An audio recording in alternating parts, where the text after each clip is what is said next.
Hi, and welcome to another episode of the podcast. Apologies, it still has no name if you are a listener who has listened to majority of the episodes. Yeah, I bet you're really tired of me saying that.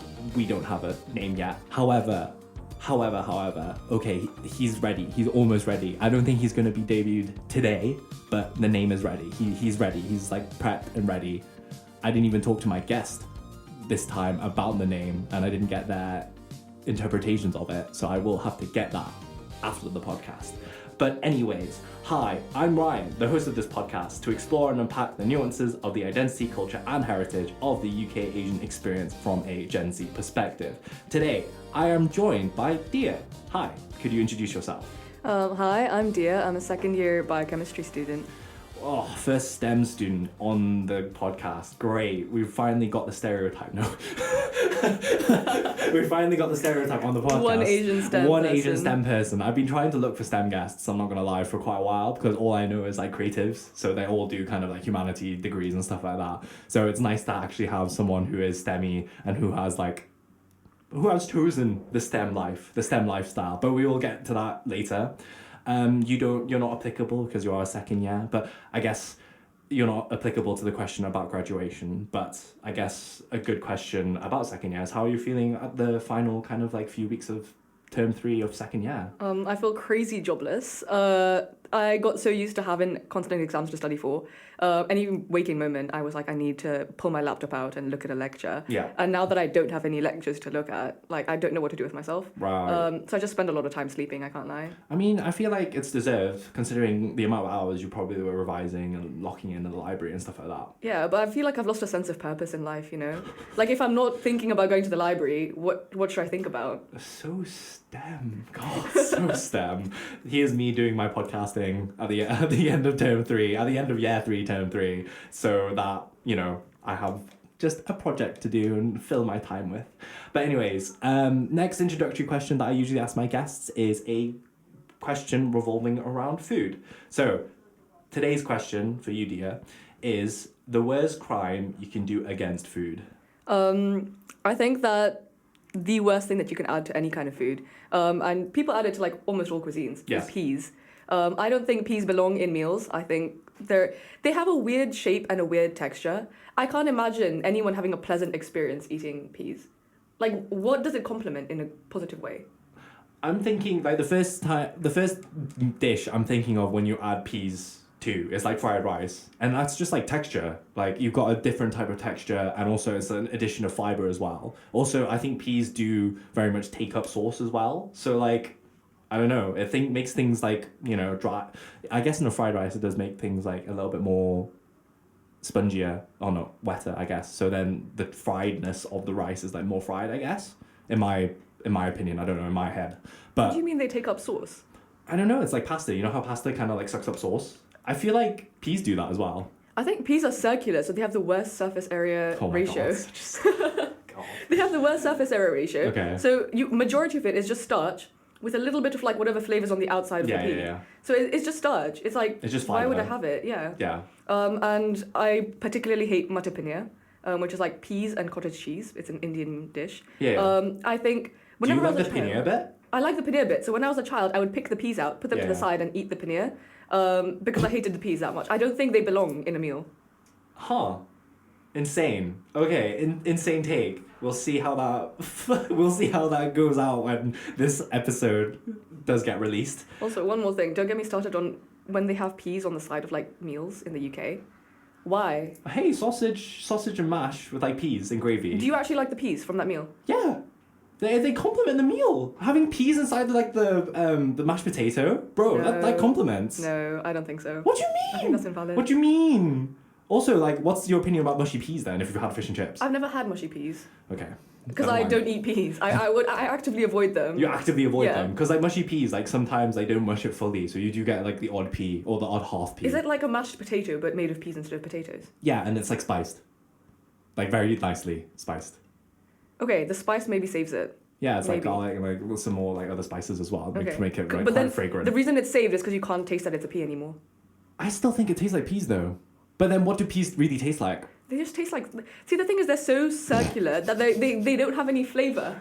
Because, like, it just tastes like pea and whatever you have on the outside doesn't permeate in. So then, what's your opinion about like edamame if you've ever tried it? But edamame has its own unique flavor. Peas just taste like starch. Interesting. Okay, yeah, we spent 3 minutes on that tangent. Anyways, okay, final question to introduce you to the podcast is obviously my loaded question of where are you actually from? Where am I actually from? Loaded question, I know. Very loaded question. So I was born and raised in Kenya, and I lived there for 19 years until I moved to the UK to attend work. But ethnically, I'm from Gujarat, which is in the west of India, and I have like an interesting history in the sense that on my father's side, they've been in Kenya for 5 generations, but my mother was born and raised in India. So I kind of had like a juxtaposition of like a very, very like fresh out of India experience and also like a more assimilated into Kenya culture kind of like aspect of my family as well. Awesome, cool. So I guess we'll do the standard format in my head of how I like to interview international students and kind of end up at a British uni, and talk to you about kind of your British Asian experience. But I think before that, I wanted to discuss with you about your hesitations on coming to the podcast and thinking that you didn't have anything or much to contribute to it. I mean, I think the listeners would be interested in you elaborating on that. I think that when I first heard what the premise was, like about British Asians, I did initially think it was for like Asian people who were born and raised in the UK, which I don't fit that bill. And then when you elaborated that it was like Asian people who would come to the UK as well, like international. My second hesitation was that I was not actually raised in an Asian country. And so like I was ethnically Asian and I experienced a lot of Asian culture, but I grew up in Africa. And so I wasn't sure how that would like affect or apply to the topics you wanted to talk about. But I think maybe it adds a different nuance to it, in fact. Yeah. I think, my argument is that it does add a different nuance to it because, okay, maybe you weren't born and raised in a so-called, like, an Asian country, right? Which I guess does fit more with the premise, but I feel like your Asianness is in an interesting space already because, you were raised in, like, an African country. So like Asianness has already kind of been like a little bit, not rocky, but a little bit kind of like not as forefronted as if you were Asian and born in Britain or just someone who was born and raised in Asia, right? So I feel like you are going to add like a really, really interesting perspective when we do end up talking about you arriving in Britain and you experiencing a culture shock of you being an Asian in the UK. So thanks anyways for coming on and being brave and guesting on my podcast. I'm really grateful for you to come on and really just share your experiences. So I guess to get the ball rolling, let's talk about your formative years. Let's talk about primary school in Kenya. So I went to primary school in a very Christian school. We did like hymn practices. We did like a lot of assemblies about like the Bible and stuff, and we said grace every day before our meals. And initially it was very, very like purely Christian, but by the time I was in my like older years of primary school, they kind of gravitated towards it being more diverse and more internationally focused. They started doing grace in different languages or like grace from different religions to kind of celebrate the fact that a lot of the students weren't actually Christian despite it being a Christian school. It just happened to be one of the few private schools that you could go to. Private meaning, I don't know, I think that means something different in the UK. Yeah, private state school means slightly different. I mean, there are levels in the UK, so I guess private is like you fully pay for your education. Yeah. Then you've got grammar. We don't really have many grammar schools left in the UK, but the grammar school structure was that you would go in and you do a entrance exam, and if you did well in that entrance exam, you'd be let into the school, and you'd be let into the school on academic kind of like ability. And then you had state school, which is just kind of like the government run kind of like schools everywhere around the UK essentially. Okay, yeah, so I used the right word. It was a private school. But because it was one of the few private schools, a lot of people came even though it was a Christian school, despite not being Christian and not really wanting to focus on that part of the education as much. Yeah. Okay, awesome. I think another thing that the listeners should probably know is maybe the context of like where you were living. Like, was it Nairobi? Did you say Nairobi, Kenya, right? So like, what for context for the listener, what was it like? How diverse was it? What was kind of the structure, I guess, of the neighborhood that you did live in? Okay. So I think Nairobi is very interesting in the sense that, well, it is majority black, but on top of that, there are like different like subgroups. So there's a lot of Asian people because of like people coming from the west of India mostly. There's a lot of European people, usually either expats working for the UN or people who were like left over from like colonial rule. And then there's a lot of like Arab people as well because of Somalian influence. And I think the interesting thing about Nairobi is that it's very geographically segregated. There's specific neighborhoods that have specific demographics. And you can walk into a different part of the city and you see like a completely different like set of people compared to like where you were just coming from. And so I lived in a neighborhood that initially was not super diverse, but a bunch of embassies started moving in kind of close by. So it very rapidly became like much more upscale, much more built up. I think when we lived there were no like buildings above 2 stories. But then suddenly there were like apartment blocks and like office spaces and stuff. So it very quickly became like much more diverse. And in comparison, there were some neighborhoods like the one that my high school was in, where it was entirely just like really big mansions and like 1 acre like plots and stuff like that. And that was majority like either the upper class of like the like black population or usually white people who were either from colonial rule or from working at the UN, where they got paid like an internationally competitive salary, which meant that they could afford like significantly better housing in Kenya compared to what the same money would get you in a different country. Okay, cool, awesome, good context. So I guess applying this context and applying how like I guess race and class were very much incorporated within the culture that you were growing up in. How did that apply to kind of your primary school? Like, what was it like kind of dealing with? I don't know, like navigating kind of the spheres of influence from like class and like race? I think it was very interesting because they played like a significant part, I feel, in like the people you understood, especially when you were young enough that you had to identify with someone a lot in order to like build a friendship with them. I think when you're older, you can like you have the maturity to like understand differences and connect based on differences. But when you're younger, you kind of like don't have that presence of mind yet. Mm-hmm. And so you naturally gravitate towards people who are similar to you in some significant way. And so in my primary school, there were a lot of Asian people there. And I found that like a lot of my friends were Asian. A lot of them had like British passports and stuff, but they were still like mostly raised in Kenya. But later on when I went to high school, there were a lot like less students who were of Asian descent. And so I found that I still gravitated towards people who were similar to me. But often the similarities were not based on race. They were often class similarities, similarities in terms of like other aspects of our personality, Mm-hmm. or just like similarities in interest as well, I think. Mm-hmm. Okay. So very much kind of very diverse Yeah. group, like very much like everyone was from everywhere, kind of different walks of life and such. So I guess moving on from primary school, how is it like, how did things change in like high school? Because it seems in the way that you're articulating it, Asianness was very much just there. It was just kind of just like, it was very much in the background, which is very similar to a lot of international students I have interviewed prior, where they have talked about how Asianness was just there because one, they were in an Asian country, so everyone really looks the same, or two, they were from an international school, which was very kind of diverse anyways. There was a lot of kind of expats, there was a lot of people kind of moving in, moving out, and stuff like that. So they very much were exposed to different races, different classes, and stuff like that. So I guess how did things change when you moved on to high school?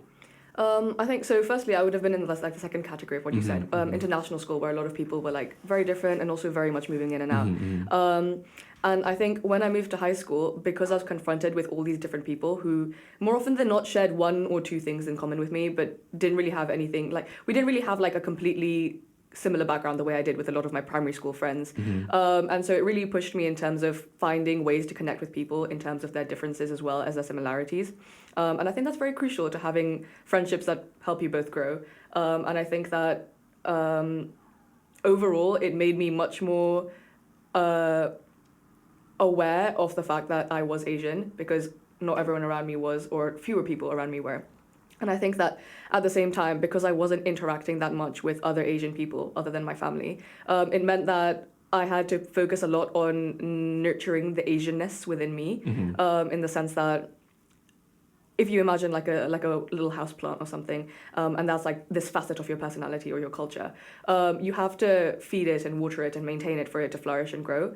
And if you don't, then it will wither and die. And if you're not interacting that much with other Asian people and it's not as big of an aspect of your day-to-day life, then you do have to do that internal like growth and that internal self-reflection to keep it nurtured, and put that energy in to like make sure that you're still connecting to your like culture and your heritage. So yeah, I do really like your metaphor about your identity kind of being kind of like houseplants and you watering them and nurturing them so that you enable them to have this longevity to keep going. But I guess another element that I did want to ask you about is what a concept that you mentioned prior to the podcast was your queerness, which very much came about a few times when we were discussing what we wanted to talk about prior to the podcast. And I guess a good question right now on this kind of topic of like identity labels and stuff is how kind of did your queerness interact with your Asian experience when you were in high school? I think it was interesting because in Kenya, first of all, it was a little bit unsafe to be overtly queer. And so for that reason, I wasn't very keen on exposing myself very publicly for that. But at the same time, the South Asian community in Kenya is very, very interconnected, very in everyone else's business, a little bit nosy, if you want to say it like that. But it meant that any actions I take were very much known throughout and affected the way my family was perceived, and they were very concerned about their perception. And so I just figured that the path of least resistance for me would just be to not necessarily hide that I was queer, because I didn't really want to hide that I was queer, but I also wasn't very loud about it in the sense that if it came up with my friends and stuff like that, I would be queer, but I wouldn't be very loud and radical about my queerness in a attention-grabbing way, because that would lead to like complications in the sense that I felt that my family would be less accepting of it if it negatively impacted them on a societal level, more than just the fact that I was gay. Yeah. Okay, so I guess another element, just so that the listeners get a little bit more kind of perspective on how you grew up as well, on the topic of family. I feel like they would be interested in what was it like growing up as well? Like, what was your experience in an Asian household based in Kenya? Okay. I think this is very common with like South Asian households, but I lived in what we call a joint family, which is essentially, I think the family unit in my culture is not regarded as like two parents and their children. It's very much regarded as like the entire family tree. And so we lived in this really huge house with like 8 bedrooms, and it had not only just my parents and my sibling, but also aunts, uncles, cousins, and we all lived together. And I unfortunately was the oldest daughter, so I had very much like a caretaking role within that as well. It was also interesting because we all lived together, we all had our own very specific roles within the like ecosystem or like the machinery of that household. And so there were certain things that were my responsibility and I got very good at. And then there were other things, for example, like the cooking, where I was never once put in charge of the cooking. I was never really allowed to cook because that was someone else's job. And so I just never learned to cook until I got to uni, frankly. Then I had to figure out myself. I mean, okay, it's something that I do want to pick up on is the eldest daughter expectations. Yeah. Like, what is kind of the cousin sibling kind of structure that is within your generation? Like, what was it like? Kind of like, yeah, who were you looking after as the eldest daughter? So in our house there were 4 children, if you include myself, and all of us were 3 years apart. Okay. And so it was very interesting because it was very difficult to find things to entertain everyone with that was age appropriate, because the things that the little kids like to do were not the same things that like my sister, who was just 3 years younger than me, wanted to do. And I found that a lot of the time, because we were all children, the role of like looking after the children was put on me, but it was framed as like, oh, the kids are going to play together. But actually it was babysitting. That's what it was.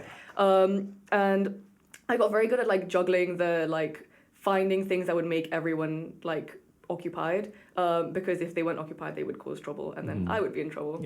So that was pretty much like my main responsibility. I was also like quite like a like a third parent for a lot of them, in the sense that if they had a problem, a lot of the time they wouldn't necessarily go to a parent because a parent would like get them in trouble for it, for example, or wouldn't understand if it was something that like they might be too old or like a different generation, stuff like this. And so for a lot of the problems, I was their first point of contact, and I would get the parents involved if they needed to be involved, but otherwise I would just keep it to myself because sometimes they did not need to know.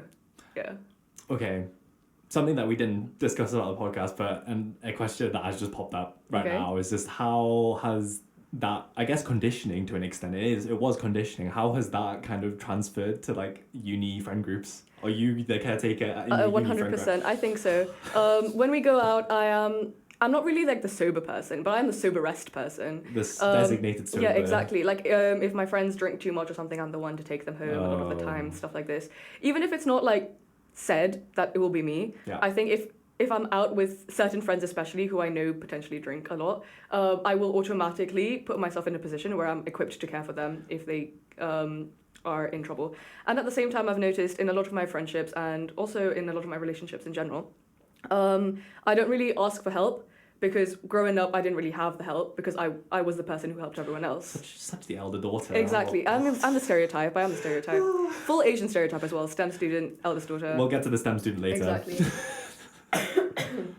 But yeah, like I didn't really find that I asked for help when I need it. I just got used to not needing the help realistically. So it's not like I don't ask for help when I need it. It's more like it's very rare that I find myself in a situation where I want help from someone else, and it's only ever when I have a problem that I need the help in because I can't do it myself. Yeah.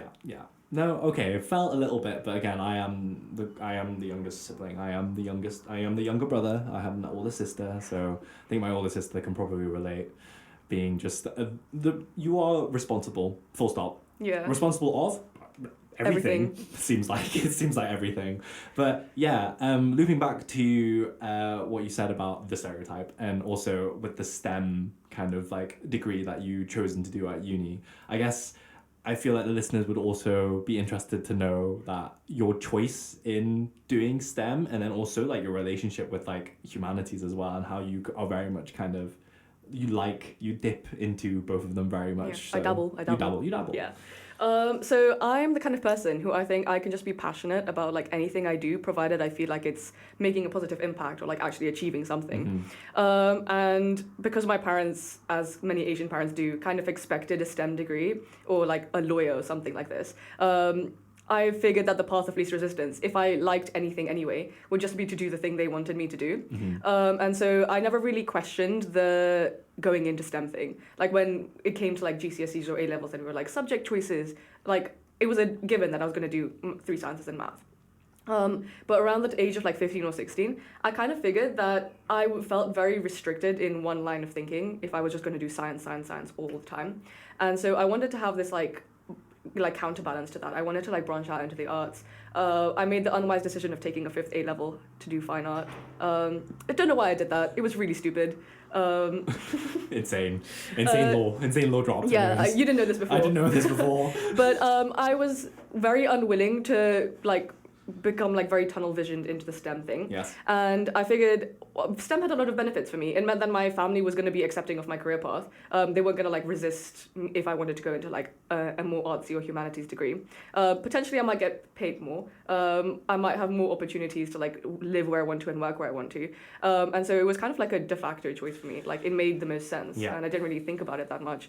But I do still love exploring the humanities and other sides of things. And I do that with university societies, because I don't actually do any academic societies. I just do journalism and design and art and stuff like that. Yeah. You dabble. I dabble. You dabble, which is I think really cool as well. So you've got this very much breadth, I'd say, and hopefully that's kind of translated over in the way you've articulated basically your formative years. But nice segue onto the uni experience. So you finished up in Kenya in high school. You finished your 5 A-levels, and you got your invitation to Warwick. And I guess we'll start off with basically, finally, the British Asian experience. Like, what was the biggest kind of like culture shocks that you experienced when you did arrive in Britain at Warwick Uni? Okay, I think one of the things, and it's something that we touched on when we were just like talking before, was the sense of like vulnerability of just being perceived and people making very many assumptions based on that perception. For example, well, this is more about queerness, I guess. But when I first came to the UK, I was immediately perceived as a queer person because I did look very gay, to be fair. Like I had my red hair and like my many piercings and like all my clothes had holes and rips in. Yes. But I think back home, I was never really perceived in this way. People just saw me as an individual and didn't really make any assumptions about it. And in the UK, they have this way of like looking at you and like automatically kind of boxing you. And they may later on like change what boxes they put based on like what new information they found out about you. But they always have to have a box that you're always in. That you can't just exist as an individual they know nothing about, so to speak, I think.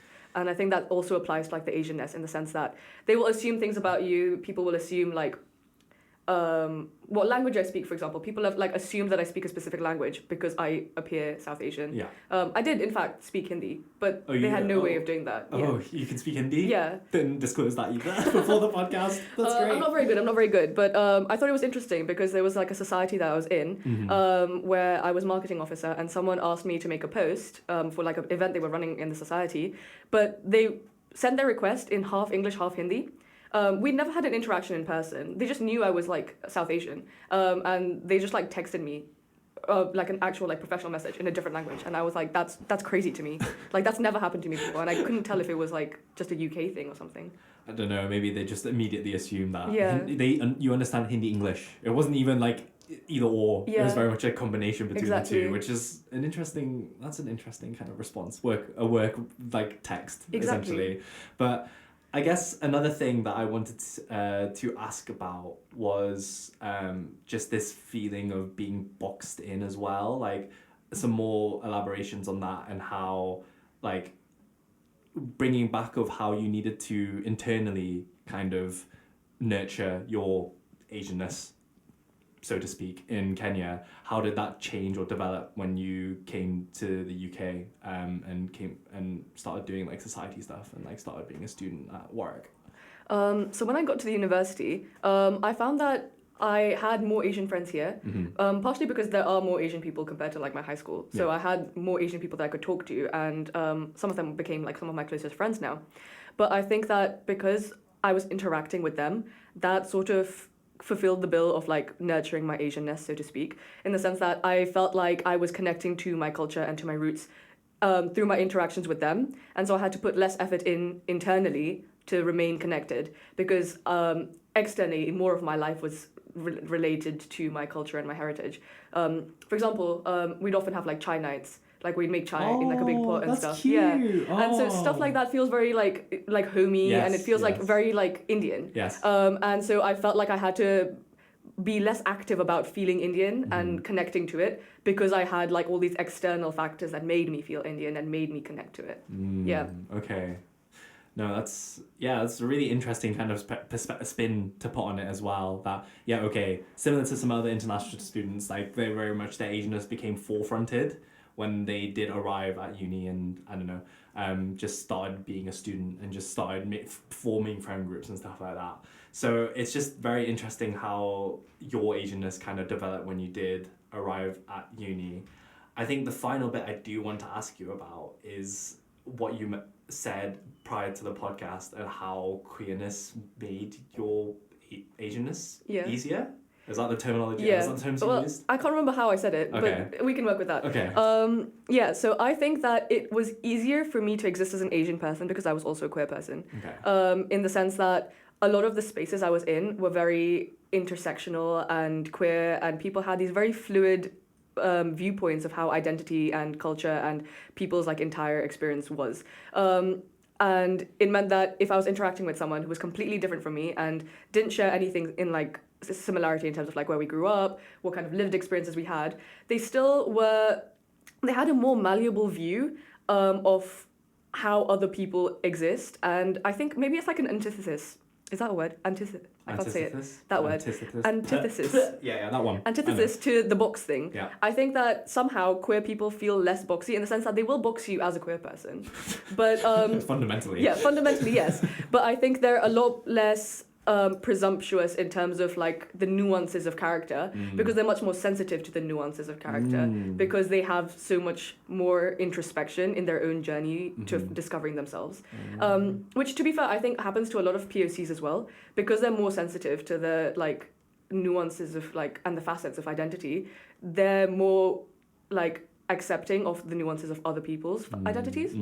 Whereas I think people who don't necessarily have these experiences are like more blunted to the like the rough cut box kind of vibe. Yeah. Defo. I think, okay, so we are running out of time, but I guess briefly, like, the final question is, like, is there any, like, specific kind of moments that you clocked that queerness made your being Asian a little bit easier? I think kind of just in a sense that I was more able to be different around queer people because queer people have such a celebration of differences. In the sense that people who have like a weird haircut or like a funky shirt, that's a cool thing to queer people. Whereas in other groups or so, like communities, it might just be like a weird thing to do. Yes. And so there was less. Sometimes I feel people have a weird like sense of shame about being different and expressing their culture in a way that it doesn't look like everyone around them. And I think that being queer meant that I was less afraid to be weird because people loved people who were weird. Like it made you cool. And so I was less afraid to be different because like it was a celebration. It was a thing that you should strive for rather than suppress. Yeah. Great. My God. Such an insightful conversation, I'm not gonna lie. I feel like we have so much more to say. I have so much more to ask, but we are running out of time, sadly. Thank you so much, Diya, for coming in. Thank you again. I'm so grateful for you to be guesting on the podcast. I think what you've said today is going to be really insightful and a really cool kind of addition to a lot of the other experiences that I've shared on this podcast. To the listener, I hope you enjoyed listening to us yip yap about just another perspective of the British Asian perspective. I've been your host Ryan, and we'll see you in the next episode. Thank you so much.